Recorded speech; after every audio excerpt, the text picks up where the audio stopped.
What is up, everybody? Welcome to another edition of the Weekend Roundup here on Touchline Talk. Thank you so much for tuning in. As always, be sure to hit that subscribe button so you don't miss any of the content going up on the channel. The big story of this weekend, with an international break on the men's side, is Alex Morgan saying goodbye, bringing her professional soccer career, her incredible career, to an end, getting one more appearance for the San Diego Wave against North Carolina Courage before she retires. Obviously, the stats, the trophies, all of that speaks for itself. I don't want to spend time on that because there's something more important and more interesting to talk about that, to me, is the foundation of Alex Morgan's remarkable legacy. And it is simply this: I would argue there has not been a women's professional soccer player who has needed to be an advocate less than Alex Morgan. Alex Morgan was not part of the 99ers trying to make women's professional soccer a thing and try and kind of bring the sport into popular culture in this country. Alex Morgan was never somebody who needed to be specifically concerned about salaries in the NWSL or players being traded, because Alex Morgan made all kinds of money off of endorsement deals, off of the supplemental U.S. women's national team salary. She was as financially well set up as pretty much as any women's soccer player in this country, as any member of the U.S. women's national team. Not saying she didn't deserve to make more. That's not the conversation right now. Just making the point that relative to everybody else, financially, she was in a great spot. She has this incredibly powerful brand. She is an attractive straight woman. She has no need to be an advocate for the LGBTQ plus community, because that doesn't pertain to her. The list goes on and on, but you get my point. Everything that Alex Morgan did was not really for her. Yes, she benefited from some of it, of course. When you get higher salaries, her salary goes up too. You get more attention on the NWSL, that helps her. Equal pay helps her. Childcare benefits help her because she has a daughter. Not saying she didn't benefit from any of it. But I go back to what I said at the beginning. Nobody needed to be an advocate less. And very few were a more powerful advocate than Alex Morgan. You can think about and go down the list of the different ways, because everybody's going to talk about the legacy she leaves and the impact she had off the field and how that's more important than what she had on the field, and that's all true. But it's more than just look at what she did to help grow this sport. CBA negotiations, equal pay, all kinds of advocacy work in terms of equality and rights and all of the things that the U.S. women's national team have come to stand for. Again, that's not for her. That's supporting her teammates and her friends. When the allegations came against Jill Ellis a few months ago, her club basically did everything they could to dismiss and discredit them. Alex Morgan said, I am concerned about this. This cannot happen. We need to figure out what's going on. And most important, maybe not most importantly, but the most significant example of this. And I talked about this when it happened. I still to this day do not understand why more attention wasn't given to this, why it wasn't a bigger deal. When that Athletic article broke, detailing all of the allegations against Paul Riley that turned the NWSL upside down, that led to this investigation, that then led to other coaches being dismissed, and ultimately led to significant improvements and, I would argue, in many, at least in some ways, to this incredible CBA that just got signed and announced. Who was it that put their name in that article, that went on the record and said, yes, I was there. I was teammates with Sinead Farrelly and Mana Shim. They are telling the truth. I am willing to go on the record and say, I've got their back. That was Alex Morgan. Because to me, from a larger sports perspective, I understand soccer is not the most important spot, most popular sport out there. I'm not naive. To me, the gravity, of course, the most important thing in that story is what actually happened and the way that Mana Shim and Sinead Farrelly and so many other players have been mistreated. But the part of it to me that made it more than an NWSL story, that should have made it one of the biggest stories in sports, was that Alex Morgan was the one involved, advocating for this, willing to put her name on this, to stake her reputation on this. Because again, all of this stuff, and of course she's not everybody's favorite person, don't need to get into politics here, but she has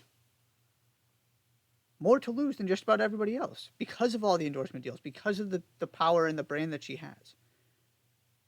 And that never stopped her from trying to use all of the leverage she possibly could to do what she thought was right and to try and make things better for the players alongside her and the players coming after her.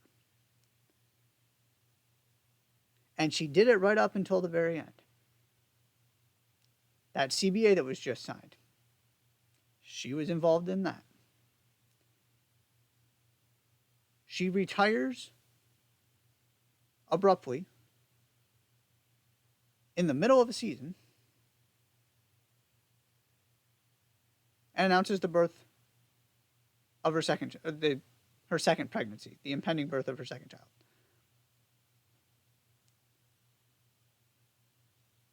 Think about that message. You can be at the top of the sport. You can be one of the best in the world. You can also be a mom. You don't have to play this game on anybody else's timeline. She didn't wait for the end of the season. She didn't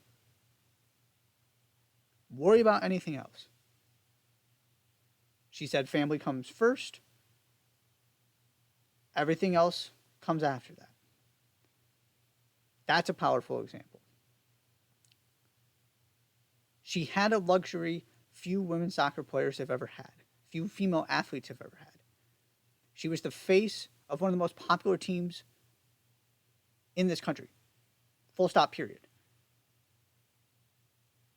And she used it. And yes, she helped herself in the process.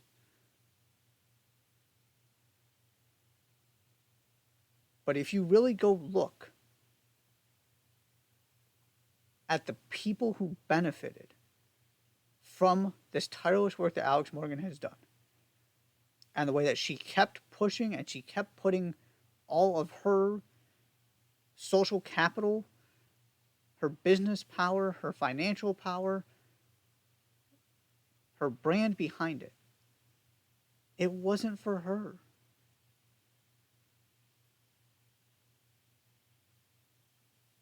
And she knows that. And you saw it in the video where she got emotional talking about how Charlie wants to be a told her she wanted to be a women's soccer player, a professional soccer player. And that there's a pathway.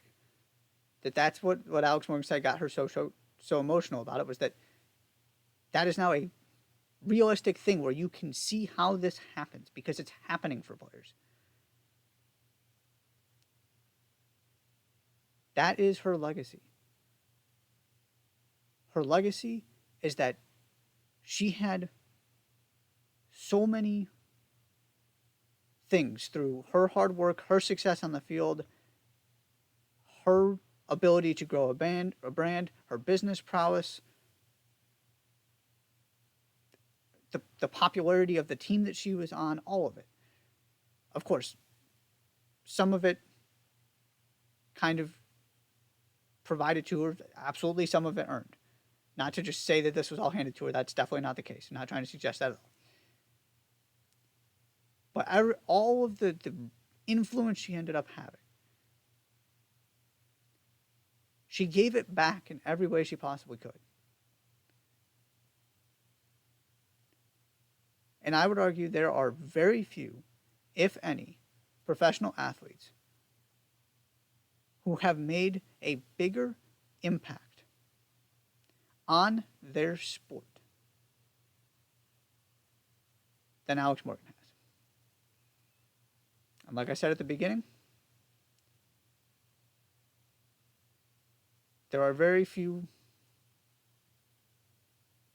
people in her position as a professional female soccer player who needed or who would have benefited from the advocacy work she did less than her. And she did it anyway because it was never about Alex Morgan. It was about leaving this game, leaving women's sports in the best position possible. So thank you, Alex Morgan, for all that you did and the selfless way that you carried you and your brand throughout your career to help make things like this new CBA and the NWSL we see today possible. Real quickly before I get out of here, didn't want to ignore the U.S. men's national team losing at home to Canada. Obviously a very uninspiring performance. Not going to get into the details. It was a weird collection of players. Not an A squad by any means. Yes, you had some first choice players out there. You had a lot of them missing too. What I do want to say is this. Coming out of Copa America, I said, part of this is those players went to bat for Greg Berhalter and said, we want Greg Berhalter to be our coach. And then they laid an egg and did not show up in Copa America. They didn't show up before Copa America either in terms of that first preparation game. They didn't learn their lesson there. They played well against Brazil, one game, went into Copa America. Tim Weah loses his head. They don't beat Uruguay. They aren't particularly good in that first game. So they lose in the group stage. And this is their next game. And what do? They get out-efforted, outplayed, out-hustled, whatever words you want to use there. For years, this team made its living on being scrappy and working harder than its opponent because those players knew they could not win with talent alone. It wasn't a lack of confidence. It was just an understanding of the formula that they needed to have in order to have success. They needed the work effort, the work rate, the effort part of it as well. They had to want it more. This is the most talented group of players we've ever seen. They have not exceeded the less talented teams before them by any metric you're looking at, except for the way that they're dominating CONCACAF, kind of. In terms of winning major CONCACAF trophies, yes, they're dominating. That is the only thing you can point to. That's another conversation for another day, but that's about all you've got. It's not good enough, which suggests that something is missing. Because you have this much talent with the USMNT DNA, the fighting spirit, whatever you want to call it, it should be better. And now you have Jesse Marsh sitting up there in Toronto saying, I would rather coach my team. And his explanation basically boiled down to they wanted more. And you had the interim coach of the U.S. men's national team coming out of this Canada game agreeing with Jesse Marsh, saying didn't have the right mentality. I have more Mauricio Pochettino thoughts. I'm saving them until this is official just to make sure it gets across the line. But the one thing I will say here is I don't really care what coach gets hired. I am very skeptical this team is going to get to where people, including myself, think it can if this doesn't stop and this doesn't get fixed. This team has to lose its sense of entitlement. Because these players are not good enough to show up in these games and win just on their talent. They're not. That can be games in a World Cup. That can be games against Canada.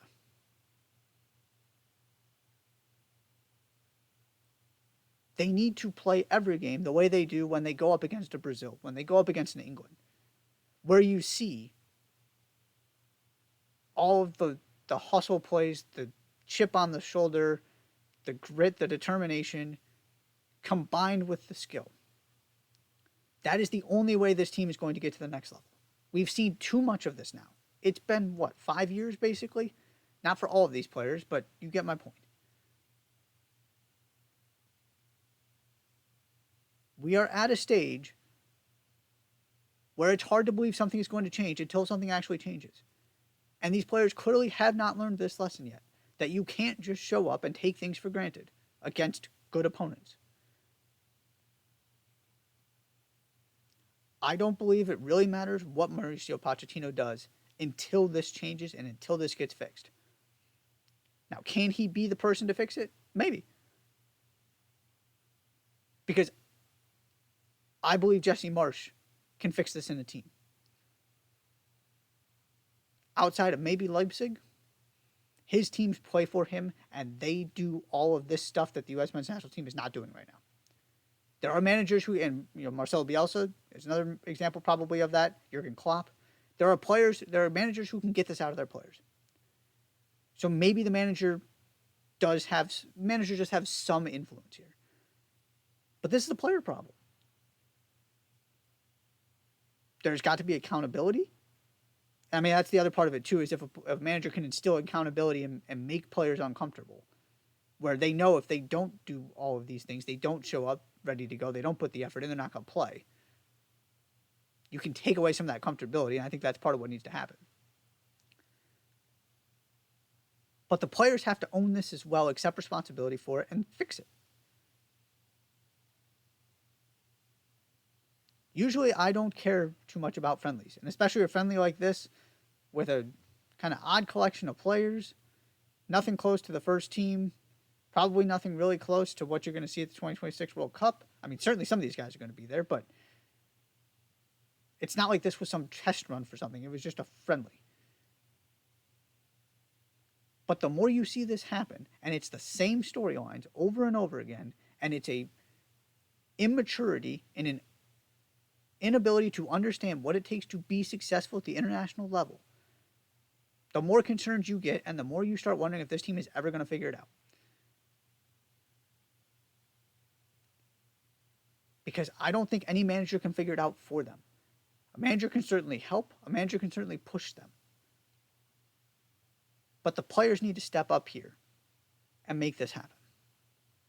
That is all for this edition of the Weekend Roundup here on Touchline Talk. Thank you so much for tuning in. As always, be sure to hit that subscribe button. I'll see you next time.